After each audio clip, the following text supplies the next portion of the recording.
Practice set 34। Cost price यहाँ पे दिया है ₹1600। सेलिंग प्राइस दिया हुआ है यहाँ पे ₹2800। यहाँ पे मालूम करना है हमको फाइंड प्रॉफिट हुआ या लॉस हुआ है, लेकिन किस में मालूम करना है हमको? परसेंट में मालूम करना है। अब हम जानते हैं कि अगर हमारा सेलिंग प्राइस ज़्यादा रहेगा कॉस्ट प्राइस से तो हमको क्या होता है? प्रॉफिट होता है। तो हम पहले प्रॉफिट का ही फॉर्मूला इस्तेमाल करते हैं। यहाँ पे मालूम करते हैं टोटल प्रॉफिट। टोटल प्रॉफिट के लिए हमारे पास फॉर्मूला क्या है? सेलिंग प्राइस में से हम माइनस करेंगे कॉस्ट प्राइस को, तो हमको क्या मिलेगा? प्रॉफिट मिलेगा। हमारे पास यहाँ पर सेलिंग प्राइस कितना दिया हुआ है? 2800। यहाँ पे लिख देंगे, यहाँ पे माइनस लिखा है, हम भी माइनस लिखेंगे। कॉस्ट प्राइस कितना लिखा है? 1600। 2800 में से माइनस करेंगे हम कितना? 1600। ज़ीरो में से ज़ीरो जाएगा, ज़ीरो। ज़ीरो में से ज़ीरो गया, ज़ीरो। 8 में से 6 को लेस कर देंगे तो कितना बचेगा? 2। 2 में से 1 जाएगा तो कितना बचेगा? 1। 2800 में से 16 को हमने माइनस किया तो कितना आया? 1200।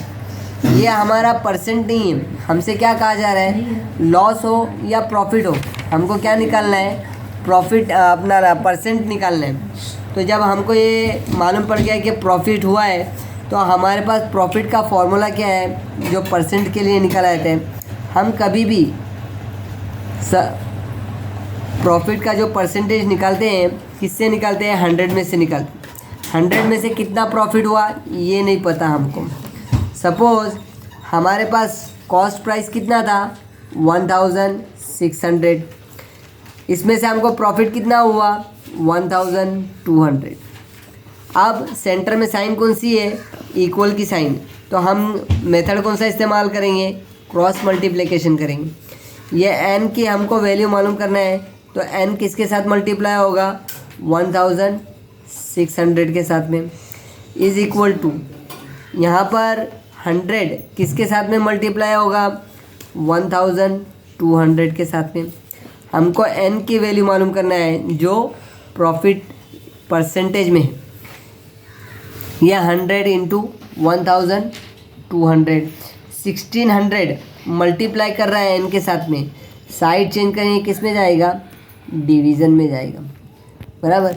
ये ज़ीरो कट गया इस ज़ीरो के साथ में, ये ज़ीरो कट गया इस ज़ीरो के साथ में। ऐसा कौन सा टेबल है जिसमें 16 भी आता है और 12 भी आता है? 4 के टेबल में। 4 3s are 12, 4 4s are 16। अब ऐसा कौन सा टेबल है जिसमें 4 भी आता है और 100 भी आता है? 4 के टेबल में आता है। 4 1s are 4। 100 को हम डिवाइड करके देखेंगे 4 से, कितना आता है? सबसे पहले 1 लेंगे। 4 के टेबल में 1 आता है? नहीं आता है, तो बाजू में से क्या ले लेंगे हम? 0। कितना हो गया ये? 10 हो गया। अब हमारे 4 के टेबल में 10 आता है क्या? नहीं आता है। 10 से कम 8 आता है। कितने पर आता है? 2 पर आता है, तो यहाँ पर हम 2 लिख देंगे। 4 का टेबल 2 तक पढ़े तो कितना आएगा? 8।